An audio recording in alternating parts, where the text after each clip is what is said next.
Commander Zixtal of the Galactic Coalition stood before the massive viewing screen aboard his flagship, watching the blue-green planet slowly rotate below. Earth, the humans called it. Such a primitive name for what appeared to be a waterlogged rock orbiting an unremarkable yellow star. "Sir," his tactical officer Velnari reported, her voice carrying the characteristic hiss of her serpentine species. "Our biological scans are complete. The planet shows an abundance of life forms, but most appear remarkably fragile." Zixtal's four eyes blinked in sequence, a sign of amusement among his people. The humans had been contacted 6 months ago, and their response to first contact had been typically primitive, a mix of fear, wonder, and aggressive posturing.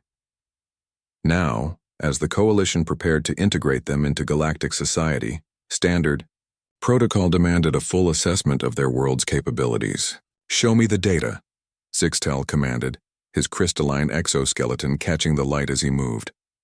The viewing screen shifted to display a comprehensive biological analysis. Thousands of species scrolled past: mammals, reptiles, birds, insects, marine life. Velnari highlighted several entries with her claw. "Look at these creatures, sir. This rabbit, maximum speed barely 45 Earth units per hour, weighs less than 2 kilograms. This deer, herbivorous, flees at the first sign of danger. And this," she paused dramatically, "they call a house cat. Weighs 4 kilograms, spends most of its time sleeping, and appears to serve no military purpose whatsoever." Around the bridge, various alien officers chuckled in their species-specific ways. The Korthax produced deep, rumbling sounds while the insectoid Zilthrani clicked their mandibles in amusement. "Continue the analysis," Zixtal ordered, though he was beginning to form his own conclusions about humanity's prospects in galactic warfare. "The large predators are more interesting but still limited," Velnari continued. "This lion weighs approximately 190 kilograms, hunts in groups but has no natural armor or energy weapons. This grizzly bear is larger and stronger, but relies entirely on primitive physical attacks. Even their apex ocean predator, the great white shark, uses only biological teeth and basic ambush tactics." Lieutenant Korthan, a heavily armored Brutichan warrior, leaned forward from his station. "What of their largest land animals? Surely they must have developed some formidable creatures for warfare." "The African elephant is their largest land mammal," Velnari replied, pulling up the relevant data. "Weighs up to 6,000 kilograms, has natural ivory weapons, and demonstrates considerable intelligence. However, they're herbivorous and seem more focused on family structures than combat applications." "Herbivorous?" Korthan's laugh rumbled through his chest cavity. "Their largest ground forces eat plants? My homeworld's war beetles would crush them in minutes." Zixtal studied the data streams with growing confidence. When the Coalition had first detected human technology, there had been some concern. Their rapid advancement in nuclear physics and space travel suggested a species with significant potential. But if their biological companions were this weak, perhaps the humans themselves lacked the fundamental understanding of natural selection that created true warriors. "What about their domesticated species?" asked Dr. Thixmora, the ship's xenobiologist. Her tentacles writhed with scientific curiosity as she spoke. "Many worlds develop powerful creatures through selective breeding." "Even more disappointing," Velnari responded. "Their primary companions are these dogs, descended from wolves, but bred specifically to be dependent and obedient. Most varieties weigh less than 30 kilograms and exist purely for emotional comfort. They have horses for transportation, but again, these are herbivorous creatures bred for compliance rather than combat." The bridge fell silent as the implications sank in. Captain Cordon of the Coalition Intelligence Division spoke up from his position near the communications array. "This explains their primitive response to our arrival. A species that surrounds itself with weak, dependent creatures cannot possibly understand the nature of galactic conflict." "Sir," Velnari added, "there is one more category to review. The humans have some creatures they classify as dangerous or aggressive. Should we examine these?" "By all means," Zixtal replied, settling back in his command throne. Let's see what humans consider dangerous. The screen shifted again, displaying Earth's supposedly fearsome creatures. Velnari's analysis was swift and dismissive. The cobra uses chemical weapons, but only defensively and in minimal quantities. The crocodile is large and has powerful jaws but is slow and limited to aquatic environments. This chimpanzee shows some intelligence and aggression, but weighs less than 60 kilograms and has no natural weapons beyond basic tools. What about their extinct species? Dr. Thixmora interjected. Perhaps they eliminated their most dangerous creatures?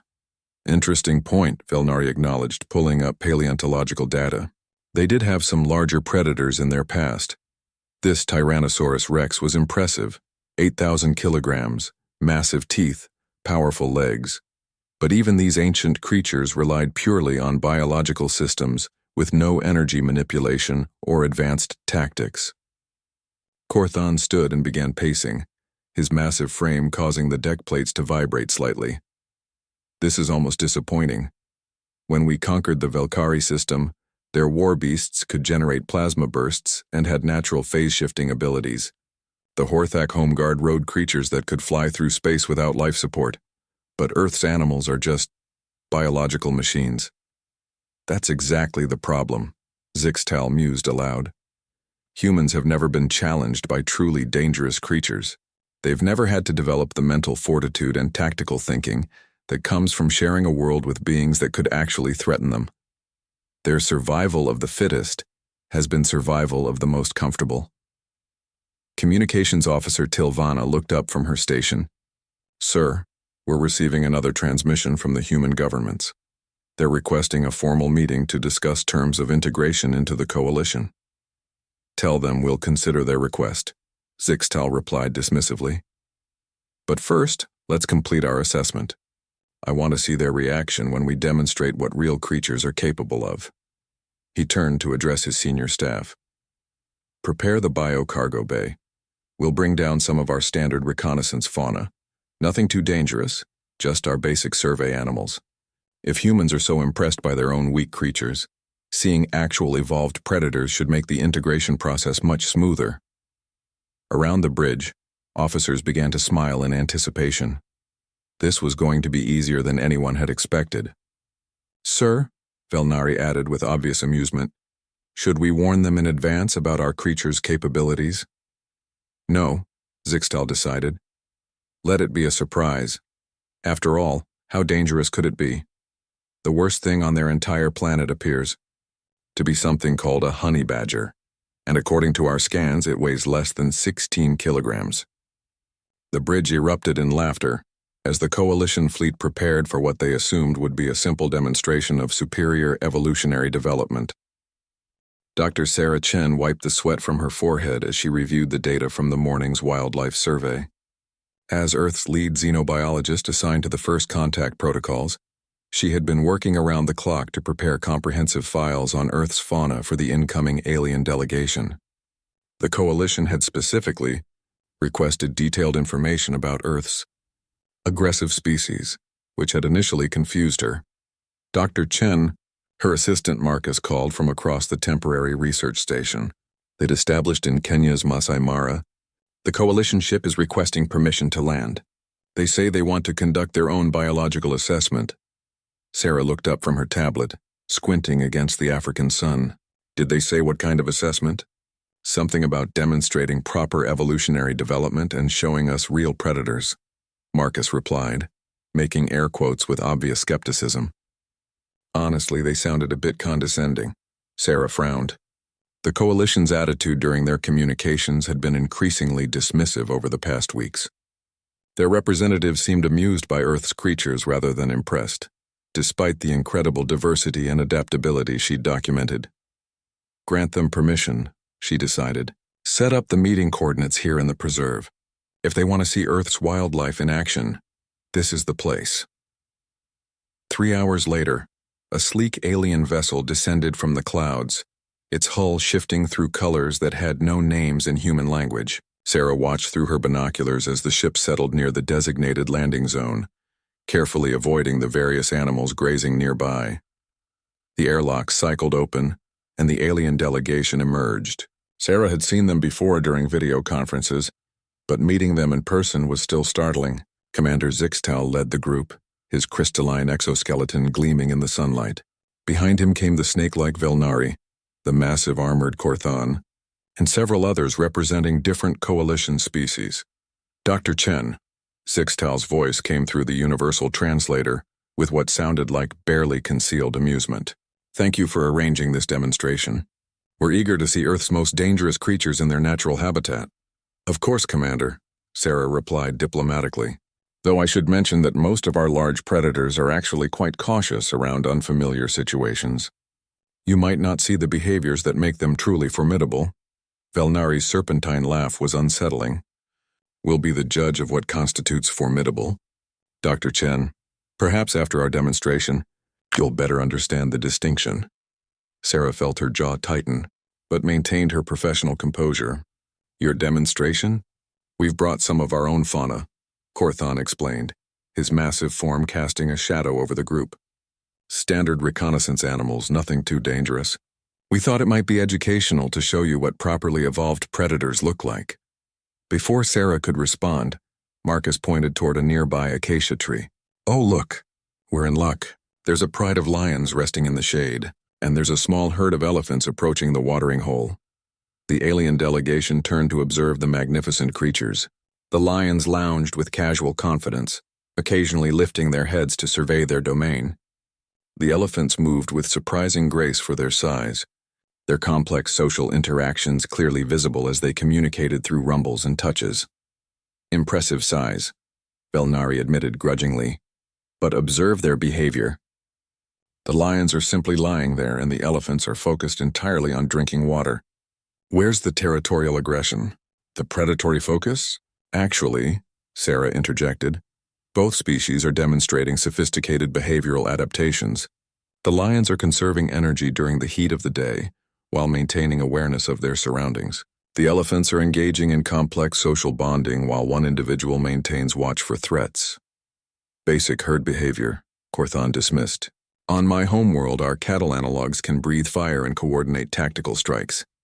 These creatures are barely above the level of mobile plants. Sarah bit back her response as the alien delegation began unloading several containment units from their ship. Each unit was roughly the size of a car and hummed with energy fields that distorted the air around them. Allow us to demonstrate, Zixtal announced with obvious satisfaction. These are Velkari hunting beasts. They're considered barely noteworthy by coalition standards, suitable mainly for basic reconnaissance work. The first containment unit opened with a hiss of escaping atmosphere. What emerged made Sarah take an involuntary step backward. The creature stood nearly 3 meters tall at the shoulder, its muscular frame covered in metallic scales that shifted color to match its surroundings. Its 6 legs ended in claws that seemed to cut the air itself, and its head featured not just teeth, but what appeared to be organic plasma generators. Beautiful, isn't it? Velnari commented. The Velkari hunting beast can track prey across multiple dimensions, generates its own energy weapons, and can phase through solid matter for up to 30 seconds. This particular specimen is quite young, probably only capable of taking down vehicles or small buildings. The creature immediately focused on the nearby lion Pride, its scales shifting to an aggressive crimson pattern.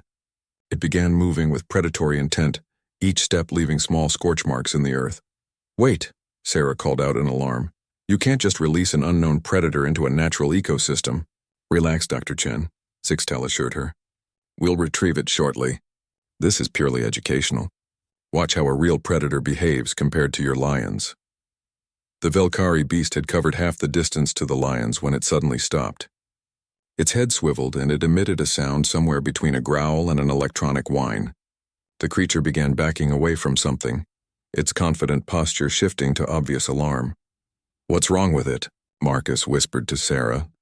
Sarah raised her binoculars and scanned the area between the alien predator and the lions. At first she saw nothing unusual. Then near a termite mound she spotted movement. A small black and white form was emerging from a burrow, moving with determined purpose. Oh no, Sarah breathed. What is it? Zixtal demanded, noticing the change in his creature's behavior. It's a honey badger, Sarah replied, unable to keep a hint of fascination from her voice. The alien delegation exchanged confused glances. A what? Velnari asked. Mellivora capensis, Sarah explained, watching as the small creature continued its approach. Commonly called a honey badger, they're about the most fearless animals on Earth. Corthon laughed, a sound like grinding metal. That little thing? It's tiny. My boots are larger than that creature. The honey badger had now noticed the Velkari hunting beast. Rather than fleeing or showing any sign of concern, it began moving directly toward the alien predator with a rolling, determined gait. The hunting beast, for its part, continued backing away, its plasma generators beginning to charge with visible energy. Your creature seems concerned about something that weighs less than 16 kilograms. Sarah observed neutrally. Impossible, Sixtal insisted. There must be something else it's detecting. Some hidden threat. The honey badger reached the halfway point and paused, standing on its hind legs to get a better look at the strange creature before it. For a moment, the two animals faced each other across 20 meters of African grassland. The massive, technologically enhanced alien predator and the compact earth mammal. Then the honey badger dropped to all fours and charged. What happened next would become the subject of countless coalition military studies. The Velkari hunting beast, facing what should have been easy prey, panicked. It fired its plasma weapons wildly, each shot missing the surprisingly agile honey badger. When the badger leaped, the hunting beast attempted to phase through solid matter to escape, but the honey badger seemed to anticipate this, adjusting its trajectory mid-air. The collision was brief but decisive. The honey badger's claws and teeth found purchase on the hunting beast's neck, and despite the creature's struggles, its phases through matter and its desperate energy discharges, the honey badger held on with grim determination. Within minutes, the magnificent alien predator lay still, and the honey badger was calmly beginning to eat its kill, starting with the softest parts. The silence that followed was broken only by the honey badger's satisfied crunching sounds. That, Sarah said quietly, is what we consider a fairly typical honey badger encounter. The stunned silence stretched on as the coalition delegation stared at their fallen hunting beast. The honey badger, completely unbothered by the audience, continued methodically devouring its kill, occasionally looking up to ensure no one was planning to steal its meal. Commander Zixtal's 4 eyes blinked rapidly, his species equivalent of a system crash. That's impossible. The Velkari hunting beast has energy shields, plasma weapons, dimensional phasing capabilities. How did something so primitive kill it? Dr. Chen finished calmly. Honey badgers are known for taking down much larger predators. They've been documented killing cobras, pythons, crocodiles, and even young lions. Size isn't everything. Velnari coiled and uncoiled nervously, her serpentine form betraying her agitation. But our creature was technologically enhanced. It had capabilities far beyond any biological system. And yet, Marcus observed, it's currently being eaten by something that weighs as much as a medium-sized dog. Corthon stepped forward, his massive frame trembling with either rage or disbelief. This must be some kind of fluke. One lucky strike. Let me release our Brutican warhound. It's armored, cybernetically enhanced, and specifically bred for combat. I really don't think that's a good idea, Sarah warned. But the alien warrior was already moving toward another containment unit. The second creature that emerged was even more intimidating than the first. The Brutican warhound stood 4 meters tall and 8 meters long, its hide covered in what appeared to be natural armor plating embedded with electronic components.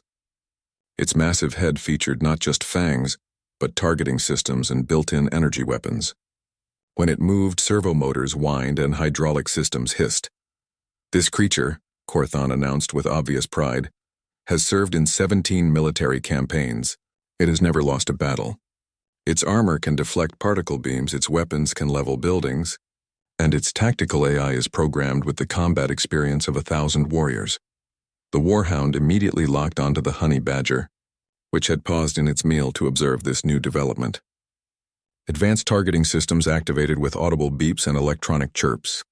Weapon ports opened along the creature's flanks. Surely now you'll see the difference between real predators and your primitive animals, Velnari said with satisfaction. The honey badger looked up at the approaching warhound, tilted its head thoughtfully, then returned to eating the Velkari hunting beast. It seemed utterly unconcerned by the massive mechanized predator bearing down on it. Why isn't it running? Dr. Thixmora whispered, her tentacles writhing with nervous energy. Honey badgers don't really do running away, Sarah explained. They're known for their fearlessness. They've been observed chasing off entire prides of lions from kills. The warhound reached optimal firing range and unleashed a barrage of energy weapons. Plasma bolts scorched the earth around the honey badger, which simply moved slightly to avoid the worst of the fire while continuing to eat. When a particularly close shot singed its fur, the honey badger looked up with what could only be described as annoyance. Then it began walking toward the warhound. It's attacking, Corthon exclaimed. Finally, we'll see what happens when primitive aggression meets superior firepower. The warhound's tactical AI immediately began calculating optimal engagement strategies. It backed up to maintain firing distance, activated additional weapon systems, and began coordinating its attacks for maximum effect. Energy beams lanced out with mechanical precision. The honey badger avoided them all with an almost casual ease that defied explanation. It wasn't using advanced tactics or technology. It simply seemed to instinctively know where the weapons would fire before they fired. More importantly, it showed no fear whatsoever of the massive creature towering above it. When the honey badger reached the warhound's position, it immediately went for the legs. Its claws, designed by millions of years of evolution to dig through the hardest earth, found a purchase between armor plates that had been engineered to stop plasma cannon fire. The warhound's servos screamed as the honey badger began systematically dismantling its leg joints. Impossible, Corthon roared. The armor plating is molecularly bonded. Nothing biological should be able to breach it. But the honey badger wasn't trying to break through the armor. It was finding the gaps between plates, exploiting weaknesses that the designers had never considered because they'd never imagined something would be bold enough to get that close to an active war machine. The warhound thrashed desperately, its weapons firing in all directions as it tried to dislodge its small attacker. Trees exploded, rocks vaporized, and the ground erupted in geysers of molten earth. Through it all, the honey badger held on with grim determination, working methodically to disable its much larger opponent. Within 10 minutes, the warhound collapsed, its mobility systems completely destroyed. The honey badger, singed but apparently uninjured, began exploring its new kill to determine the best places to begin feeding. 2 for 2, Marcus observed quietly. The alien delegation stood in shocked silence, watching as Earth's weak fauna dismantled their supposedly superior creatures. Finally, Dr. Thixmora spoke up, her voice barely a whisper. Commander, perhaps we should reconsider our assessment protocol. There may be factors we haven't accounted for. Factors? Zixtal's voice cracked slightly. What factors could explain this? Sarah decided it was time for a more detailed explanation. Commander, I think there's been a fundamental misunderstanding about how evolution works on Earth. You've been looking at our animals through the lens of technological enhancement and artificial improvements, but Earth's creatures have been shaped by something far more ruthless than any military program. What do you mean? Felnari asked, genuine curiosity replacing her earlier condescension. 4.5 billion years of natural selection, Sarah replied.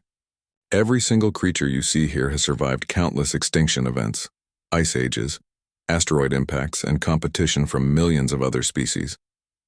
They're not technologically advanced, but they're absolutely perfect for survival. She gestured toward the honey badger, which had now been joined by its original meal and was trying to decide which alien creature to focus on. That honey badger represents the end result of millions of years of evolutionary pressure. Its ancestors survived because they were tough enough, mean enough, and stubborn enough to outlast everything else. It doesn't need energy weapons because its claws can cut through almost anything. It doesn't need armor because it's too fast and too aggressive for most predators to handle effectively. And it doesn't need tactical AI because millions of years of surviving in Africa have given it instincts that no programmer could replicate. The coalition officers began to look around the preserve with new eyes. The lions were no longer lazy cats, but apex predators whose lineage had conquered an entire continent. The elephants weren't just large herbivores, but intelligent giants whose ancestors had survived the transition from prehistoric megafauna to the modern world. You're saying, Zixtal said slowly, that your animals are actually military units that have been field-tested for millions of years? In a way, yes, Sarah confirmed. Every creature on Earth is a survivor of the most comprehensive and brutal selection process in the known universe. And humans evolved right alongside them, learning to not just survive but thrive in a world full of perfect natural killing machines. Korthan looked down at his destroyed warhound, then back at the small creature that had defeated it. How many of these honey badgers exist on your world? Several 100,000, Marcus replied cheerfully. They're actually not even considered particularly dangerous by Earth standards. Wait until you meet something that actually has a reputation for aggression. The alien delegation exchanged worried glances as this information sank in. They had come to Earth expecting to find a world of weak creatures that would demonstrate humanity's lack of evolutionary pressure. Instead, they had discovered that humans had evolved in what could only be described as a planetary weapons testing facility. Perhaps, Dr. Thix-Mora suggested diplomatically, we should postpone any further demonstrations until we've had time to recalibrate our assessment protocols. As if on cue, the honey badger finished its examination of the warhound and looked up at the group of aliens with unmistakable interest.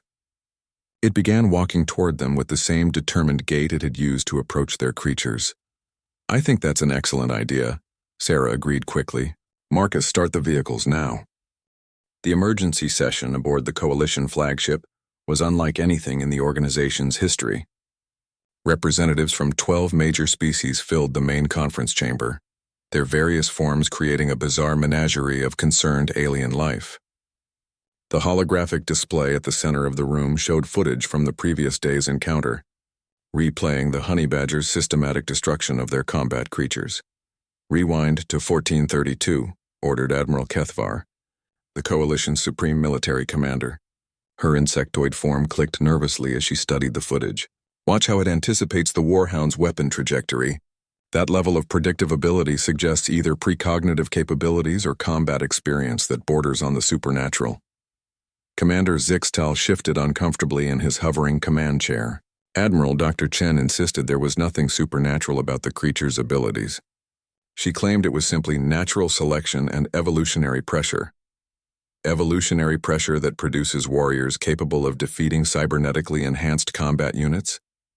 Velnari questioned from her coiled position near the wall. That's not evolution.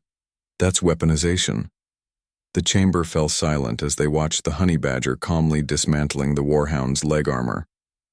Fleet strategist Mordun, a crystalline being whose species had conquered 17 systems through superior military technology, finally spoke. I've run the combat analysis through our best tactical computers.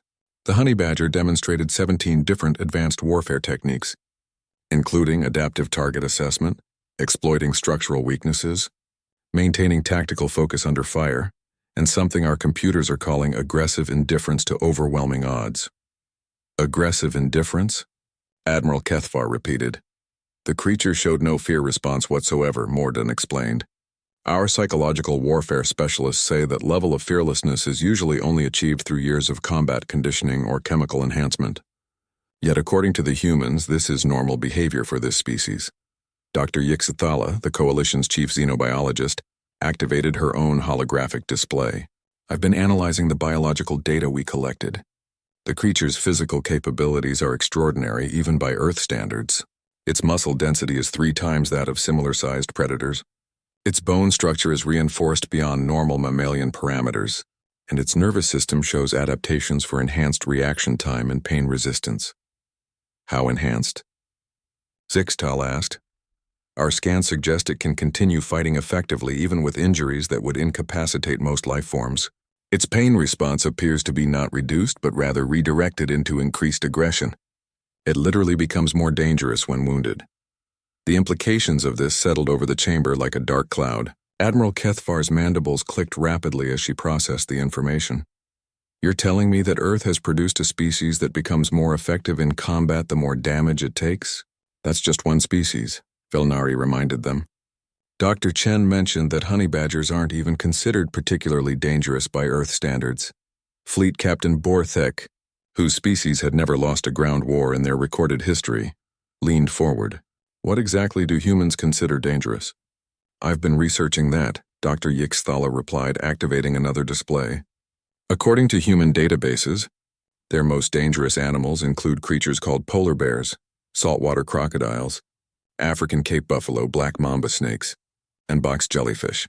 Show us the polar bear, Admiral Kethvar commanded. The hologram shifted to display a massive white creature moving across an icy landscape. The assembled aliens studied it with growing unease. Mass up to 680 kilograms. Bite force 200 pounds per square inch. Can run at speeds up to 40 Earth units per hour despite its size. Oh, and this is interesting. They're capable of remaining motionless for hours while hunting, then exploding into action with no warning. Natural stealth capabilities combined with massive physical power. Mordun observed. That's a perfect ambush predator. Wait, there's more, Dr. Yixthala continued. Their planet's extreme climate variations have produced creatures adapted for survival in conditions that would kill most coalition species. This polar bear can survive in temperatures that would freeze our equipment solid, while these desert scorpions can function in heat that would melt our hull plating. Captain Cordon, who had remained silent throughout the briefing, finally spoke up.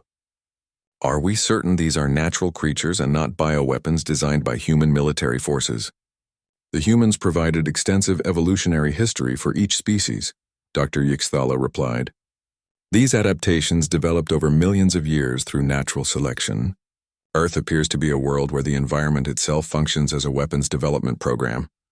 Admiral Kethvar stood and began pacing, her insectoid legs clicking against the deck plates. Let me understand this correctly. Humans evolved on a planet where the local wildlife consists of naturally occurring military units, each one representing millions of years of field testing and evolutionary improvement. It gets worse, Zixtal added reluctantly. According to Dr. Chen, humans don't just coexist with these creatures, they've learned to exploit their capabilities. They use some species for transportation, others for protection, and they've developed hunting techniques that allow them to kill even the largest predators. Humans hunt these creatures? Velnari's voice carried a note of disbelief. Regularly, Zixtal confirmed. For sport, for food, for materials. They've turned their entire ecosystem into a resource base. They don't fear their planet's predators. They've made themselves the apex predator of a world full of apex predators.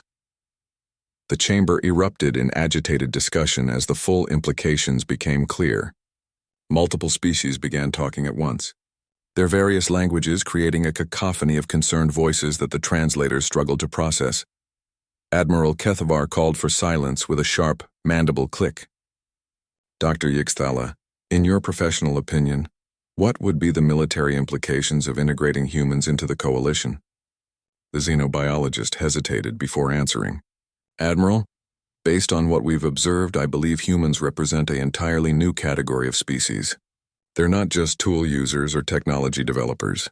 They're what I would classify as environmental adapters, a species that has learned to not just survive but dominate in what may be the most hostile biosphere we've ever encountered. Meaning that while our species developed advanced technology to overcome environmental challenges, humans developed advanced psychology. They've been hardened by constant exposure to creatures that could kill them, in an environment that's constantly trying to kill them, while competing with other humans who are also trying to survive in that same environment. Fleet strategist Mordun activated his tactical display. I've been running simulations based on what we know about human psychology and their environmental background. If we were to face humans in ground combat, our standard tactics would likely be ineffective. Elaborate, Admiral Kethvar commanded. Our combat doctrine is based on technological superiority and overwhelming firepower. We rely on our enemies being intimidated by superior equipment and retreating when faced with insurmountable odds. But humans evolved alongside creatures like that honey badger. They're psychologically adapted to face overwhelming odds as a normal part of existence. You're saying they wouldn't retreat? I'm saying they might not even recognize overwhelming odds as a reason to retreat. From their perspective, facing impossible situations might be Tuesday. Admiral Kethvar looked around the chamber at her senior staff. Recommendations? Full military alliance, Captain Borthek said immediately. If we can't intimidate them and we can't defeat them, we want them on our side. Agreed, Velnari added. But we need to completely revise our integration protocols. We've been treating them like a primitive species that needs guidance. Instead, we should be approaching them as what they actually are, which is the most dangerous species we've ever encountered, Dr. Yixthala replied quietly. And we just spent 6 months insulting them. 3 days after the emergency session, the Coalition fleet received an unexpected transmission from Earth. Dr. Sarah Chen appeared on the main view screen, but she wasn't alone. Behind her stood a collection of humans that made the alien delegation deeply uncomfortable for reasons they couldn't quite identify. Commander Zixtal, Dr. Chen began with professional courtesy. Thank you for accepting our communication request. I'd like you to meet some of my colleagues who specialize in various aspects of Earth's biological systems. She gestured to a weathered man with scars crossing his forearms. This is Dr. James Morrison, our leading expert on Australian wildlife. Dr. Morrison smiled, and several coalition officers noticed that the expression didn't reach his eyes. G'day. I heard you folks had some trouble with our honey badger. Bit of a shame, really. They're usually quite friendly compared to what we deal with down under. Velnari coiled nervously. Friendly? Oh yes, Dr. Morrison continued conversationally. Back home we've got proper dangerous animals. Saltwater crocodiles that'll take a water buffalo, box jellyfish that can kill you in minutes, funnel web spiders that actively hunt humans, and my personal favorite, the drop bear. Drop bear? Admiral Kethvar's voice came through the communication channel. Vicious little blighters, Dr. Morrison explained with apparent fondness. They wait in trees and drop onto unsuspecting victims. Razor-sharp claws, powerful jaws, and absolutely no fear. Of course, they're nothing compared to our inland taipan. Dr. Chen introduced the next human. Dr. Elena Vasquez specializes in marine ecosystems. Dr. Vasquez stepped forward, her calm demeanor somehow more unsettling than Dr. Morrison's cheerful descriptions of lethal animals. Commander, I understand your hunting beast was aquatic capable. You might be interested to know about our great white sharks. They can detect electrical fields so small they can sense a fish's heartbeat from several kilometers away. They're perfectly designed killing machines that have remained essentially unchanged for millions of years because they achieved evolutionary perfection. Perfection? Corthon's voice carried a tremor. Absolutely, Dr. Vasquez replied, but they're actually quite timid compared to our orcas. Killer whales are apex predators that hunt in coordinated packs, use tools, teach complex hunting strategies to their young, and have been observed playing with their food. They're essentially underwater wolves with the intelligence of dolphins and the size of your smaller spacecraft. The third human was introduced as Dr. Robert Okafor, an African wildlife specialist. His presence alone seemed to command attention, though he spoke quietly. Your creatures were impressive, he said simply, but I think you may have misunderstood what constitutes dangerous on our world. The honey badger you encountered was likely a juvenile, probably displaced from its territory and therefore more cautious than usual. Cautious? Commander Zixtal's four eyes blinked rapidly. Adult honey badgers regularly attack creatures 50 times their size, Dr. Okafor explained. We have documented cases of them driving leopards away from kills, raiding beehives protected by thousands of stinging insects, and continuing to hunt while being attacked by entire hyena clans. They're not fearless, they simply don't recognize the concept of impossible odds. Dr. Chen gestured to the final human, a woman whose smile was somehow the most disturbing thing the coalition had seen yet. And this is Dr. Lisa Chang, who studies animal behavior and training. Dr. Chang, would you like to explain how humans typically interact with our wildlife? Dr. Chang stepped forward, her expression brightening. Oh, it's fascinating.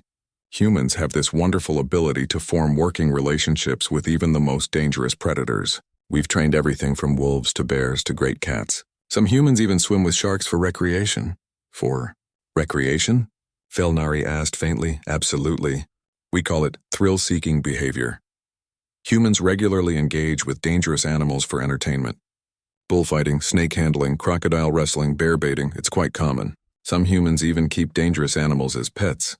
The coalition officers exchanged horrified glances as Dr. Chang continued enthusiastically. Of course, the most impressive examples are our military working animals. We've trained dogs to detect explosives, dolphins to locate mines, pigeons to guide missiles, and even elephants for warfare. The relationship between humans and our planet's predators isn't just coexistence. It's active collaboration. Admiral Kethvar's voice came through the channel, carefully controlled. Dr. Chen, may I ask what prompted this particular communication? Dr. Chen's professional smile never wavered, but something in her eyes shifted. Well, Admiral, we wanted to address some apparent misunderstandings about Earth's capabilities. Your delegation seemed surprised by our wildlife, so we thought it might be helpful to provide additional context. What kind of context? The kind that explains why humans developed certain psychological traits, Dr. Morrison interjected. See, when you grow up sharing a continent with creatures that actively hunt humans, you develop what we call healthy paranoia and adaptive aggression responses. You're telling us that humans evolved specific psychological adaptations for dealing with predators? Dr. Yixthala asked through the communication link. Not just predators, Dr. Vasquez corrected. Predators. Environmental hazards, resource scarcity, climate extremes, and other humans competing for survival in the same impossible conditions. Earth doesn't just produce dangerous animals, it produces dangerous humans. Dr. Chang nodded enthusiastically. That's why we're so good at pattern recognition, threat assessment, and rapid response protocols. When your survival depends on instantly recognizing whether that movement in the bushes is a hunting tiger or just the wind, you develop really excellent situational awareness. And when your ancestors survived by being tougher, meaner, and more stubborn than everything else on the planet, Dr. Okafor added quietly, you inherit those traits. The communication channel fell silent as the implications settled over the coalition fleet. Finally, Commander Zixtal spoke. Dr. Chen, are you saying that humans are essentially a militarized species? Not militarized, Dr. Chen corrected gently. Optimized. Every human alive today is descended from ancestors who survived in conditions that would challenge your most elite combat units. We're not soldiers by choice, we're survivors by design. The honey badger incident wasn't an anomaly, Dr. Morrison added cheerfully. That's just how things work on Earth. Everything here is either perfectly adapted to survive in impossible conditions, or it's extinct. And humans, Dr. Chang concluded with that disturbing smile, are very much not extinct. Admiral Kethvar's voice carried a note of careful diplomacy. Dr. Chen, what exactly are you proposing? A revised integration protocol, Dr. Chen replied professionally. One that recognizes the actual nature of human capabilities, rather than assumptions based on our technology level. We're prepared to demonstrate our cooperative potential, but we thought it was important that you understand what you're actually dealing with first. Demonstrate? Korthon asked nervously. Oh yes, Dr. Morrison said brightly. We've prepared a lovely presentation about human military history, survival techniques, and adaptive capabilities. Should be quite educational. We even have some volunteers who'd be happy to show your combat units how humans typically handle dangerous situations. Volunteers? Former Special Forces, survival experts, extreme sports enthusiasts, Dr. Chang listed casually. The kind of humans who seek out dangerous situations for fun. They're very excited to meet your warriors. The communication ended with Dr. Chen's professional smile and a promise to contact them soon with demonstration schedules. As the screen went dark, the coalition bridge fell into stunned silence. Sir? Velnari finally whispered. I think we may have made a serious tactical error. Yes, Admiral Kethvar agreed grimly. We certainly have. 6 months later, the coalition's first joint military exercise with human forces had become the stuff of legend throughout the galaxy. Admiral Kethvar stood in the observation deck of the training station, watching the final phase of what had been labeled Cultural Exchange Protocol 7. Final assessment, Dr. Yixthala. She asked the xenobiologist who had become the coalition's leading expert on human psychology. Dr. Yixthala consulted her datapad, her tentacles moving in patterns that indicated deep satisfaction. Admiral, I believe we've discovered something unprecedented. Humans don't just represent a new type of warrior. They represent an entirely new approach to survival and conflict resolution. On the training ground below, the scene was remarkable. A team of human survival experts was working alongside coalition forces to clear a simulated hostile environment. What made it extraordinary wasn't the humans' technology. They were using mostly primitive tools by galactic standards, but their methodology. Observe Sergeant Martinez. Dr. Yixthala pointed to a compact human female who was calmly explaining something to a group of towering Brutican warriors. She's teaching them improvised weapons techniques using local materials. That spear she's holding was a metal support beam 30 minutes ago. And look at Commander Walsh, Admiral Kethvar added, indicating a scarred human male who was working with the insectoid Zilthrani forces. He's somehow convinced a hive mind species to adopt individual initiative tactics. The transformation in coalition military thinking had been gradual but profound. It had started during the first demonstration, when the humans' volunteers had systematically outperformed coalition elite units in every survival scenario. Not through superior technology or physical capabilities, but through what the humans called adaptive thinking and making do. The breakthrough came when we stopped trying to understand human capabilities and started learning human methods. Dr. Yixthala continued. They don't just survive impossible situations, they turn impossible situations into advantages. Admiral Kethvar nodded, remembering the incident that had changed everything. A simulated disaster scenario had trapped mixed human-alien teams in a collapsed facility, with no equipment, no communications, and multiple environmental hazards. The alien forces had followed standard protocol: assess damage, conserve resources, wait for rescue. The humans had immediately begun exploring, testing, and experimenting.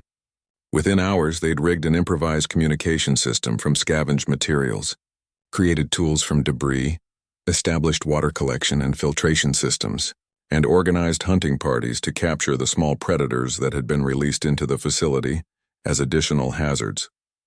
By the time rescue arrived, the human teams hadn't just survived. They'd turned the disaster zone into a functional base of operations and were actually enjoying themselves. Status report from the field exercise. Admiral, Communications Officer Tilvana announced. Proceed. The mixed teams have successfully completed the obstacle course in record time. The human specialists have taught our forces 17 new tactical approaches, including something called aggressive problem solving and combat improvisation. Our warriors report these techniques are highly effective. Any incidents? Only positive ones, ma'am. Lieutenant Catheta of the Velkari reports that human Corporal Johnson taught her how to think like a predator instead of a soldier. She says it's revolutionized her approach to combat assessment. Admiral Kethavar smiled, an expression that would have terrified most species but now felt natural. The humans had taught her that too, how to find satisfaction in challenges rather than fear them. Dr. Yixthala, your recommendation for the final integration proposal? Full partnership, Admiral. Not just military alliance, but complete tactical integration. Humans shouldn't be treated as another coalition species. They should be recognized as our evolutionary complement. Explain. Every coalition species developed advanced technology to overcome environmental challenges. We created better weapons, stronger armor, more sophisticated defenses. We became specialists in applying superior resources to complex problems. Dr. Yixthala activated a holographic display showing comparative data from the past 6 months of training. Humans developed something entirely different. They became specialists in applying inferior resources to impossible problems. Where we see obstacles, they see opportunities. Where we see threats, they see challenges to overcome. Where we calculate odds of success, they ignore odds entirely and focus on methods of success. And the military implications? Revolutionary. Our standard combat doctrine assumes that sufficient technological superiority guarantees victory. Human combat doctrine assumes that sufficient determination and creativity can overcome any technological disadvantage. Combined, these approaches create tactical possibilities that neither species could achieve alone. Admiral Kethvar studied the data, noting the remarkable improvement in coalition force effectiveness when paired with human units. What about integration challenges? Surprisingly minimal. The main issue is that human approaches to problem solving tend to be infectious. Our warriors are beginning to adopt human attitudes toward impossible odds. Is that a problem? Only if you consider dramatically improved morale, enhanced tactical flexibility, and reduced fear responses to be problems. Through the observation deck's transparent aluminum windows, they watched as Human Sergeant Foster demonstrated something called urban camouflage techniques to a group of crystalline Morduni warriors. Within minutes, the naturally translucent aliens had learned to use their light-refracting abilities in ways their military had never considered. There's one more factor to consider, Dr. Yixthala added quietly, the psychological impact on our enemies, meaning, Admiral, we've run simulations of human tactical approaches against known hostile species. The psychological effect of facing opponents who don't retreat, don't surrender, and don't acknowledge impossible odds is significant. Most species rely on intimidation and overwhelming force to achieve victory. Humans are functionally unintimidatable and treat overwhelming force as a tactical puzzle to solve. Admiral Kethvar considered this. The coalition had always maintained peace through superior technology and implied threat. But humans offered something different, the promise that no challenge was insurmountable and no enemy was unbeatable. Final recommendation? Complete tactical integration, Admiral. Assign human specialists to every coalition military unit, not as advisors but as full partners. Let them teach our warriors how to think like survivors instead of just soldiers. And in return, we teach them how to apply their survival instincts on a galactic scale. Imagine human adaptability backed by coalition technology and resources. Admiral Kethvar made her decision. Approved. Draft the integration protocols. And Dr. Yixthala? Yes, Admiral? Include a recommendation that all coalition military academies add mandatory courses in Earth-style adaptive thinking. I want every warrior in the coalition to understand what we learned from that honey badger. Which is, that size, technology, and firepower are just tools. Attitude is everything. As if summoned by their conversation, Dr. Sarah Chen appeared on the communication screen. Admiral Kethvar, I'm calling to inform you that the integration proposal has been approved by Earth's governments. We're ready to begin full military cooperation. Excellent news, Dr. Chen. I trust the terms are acceptable, more than acceptable. Though I should mention that we've prepared a special demonstration for the formal alliance ceremony. Admiral Kethvar felt a familiar flutter of nervous excitement. What kind of demonstration? Dr. Chen smiled, and the Admiral was pleased to realize that the expression no longer seemed threatening. We're bringing a few Earth animals to show your delegates what humans consider really dangerous. Just some bears, big cats, a few venomous snakes, maybe a saltwater crocodile or two. For what purpose? Educational. We want to make sure everyone understands exactly what humans evolved alongside. Should help explain why we approach problems the way we do. Admiral Kethvar found herself looking forward to it. 6 months ago, the thought would have terrified her. Now, like the humans, she was curious to see what they would learn next. We'll be honored to attend. Dr. Chen, the coalition looks forward to a long and productive partnership. Oh, it will be, Dr. Chen assured her. After all, what could possibly go wrong? And for the first time in coalition history, that question sounded like a promise rather than a threat.